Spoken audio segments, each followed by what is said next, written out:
So question 5 involving, again, rational functions. So we have this graph shown on the right. We need to find the following. Notice how, again, with rational functions, you start to see these little red dotted lines, which these lines are not part of the graph. The graph itself is the blue part. So notice this graph actually is broken up into 3 regions. So this is not a polynomial function because to draw it, you'd have to pick up your pencil or pen twice to draw these regions. So a rational function is not a polynomial function. So when there's domain restrictions and things like that, that's going to create what we call these breakups in the graph.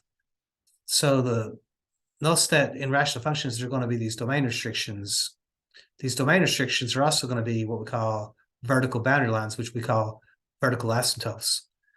And sometimes what happens is there's also going to be horizontal or slanted boundary lines. This one appears to have a horizontal boundary line as well. That happens. We don't know the actual function, but all we have is the graph. But we can see that there are some things going on in the graph.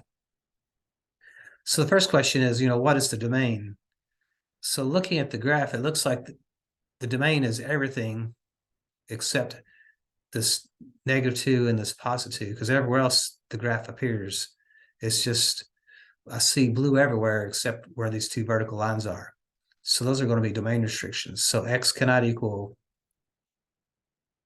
a -2, comma, and also x cannot equal a +2. So the next question is, what's the range? The range is your vertical concept, up and down. And also that where there's this horizontal boundary line, that's actually going to be a break in the graph. So it looks like at -2, it goes from like -infinity to -2, and then it goes from like 1 to infinity. So it looks like there's 2 inequalities here. So it looks like one of them is y is less than or equal to -2 is where you are. And the other one is y is actually greater than or equal to 1. Now, I can't include the -2 though. Sorry, that's actually a boundary line. So you're below a -2, but notice how the 1, that's a -1. So you're greater than or equal to a -1. So there are 2 inequalities here. So the domain appears to be below -2, so that's y is less than 2. And the range also seems to be above 1, greater than or equal to -1. You're saying 1, but that's a -1, isn't it? So that's the 2 inequalities that do exist. So the set of y values such we have below -2 and greater than or equal to a -1. So question B says, find the x-intercepts. So the x-intercepts are where it crosses the x-axis. So it looks like we're going to have to estimate. It says round to 1 decimal place. So I'm going to say that looks like about 1.5, and this one looks like about -1.5, or maybe 1.4. So in that area, I'm going to go ahead and just say -1.5 and 1.4, or 1.5 would be the x-intercepts. I believe both of those answers are acceptable. I tried them in my lab, and you didn't have to be perfect with your estimation, but it does appear to be about halfway on those. So using estimations, we're getting that. To find the y-intercepts, that's where the graph touches the y-axis.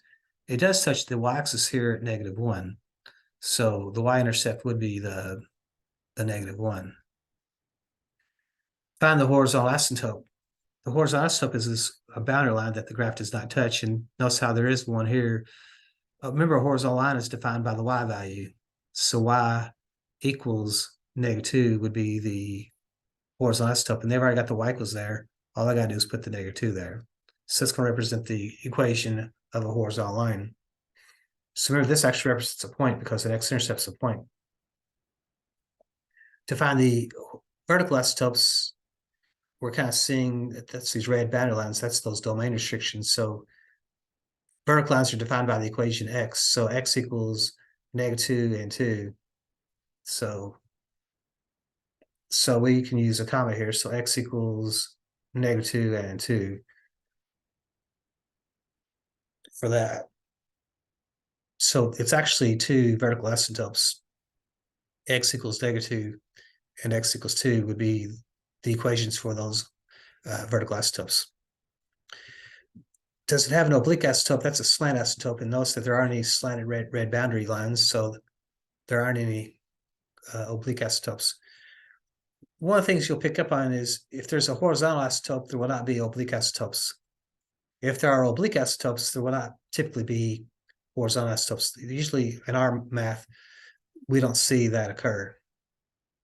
So that's going to conclude us with question number 5.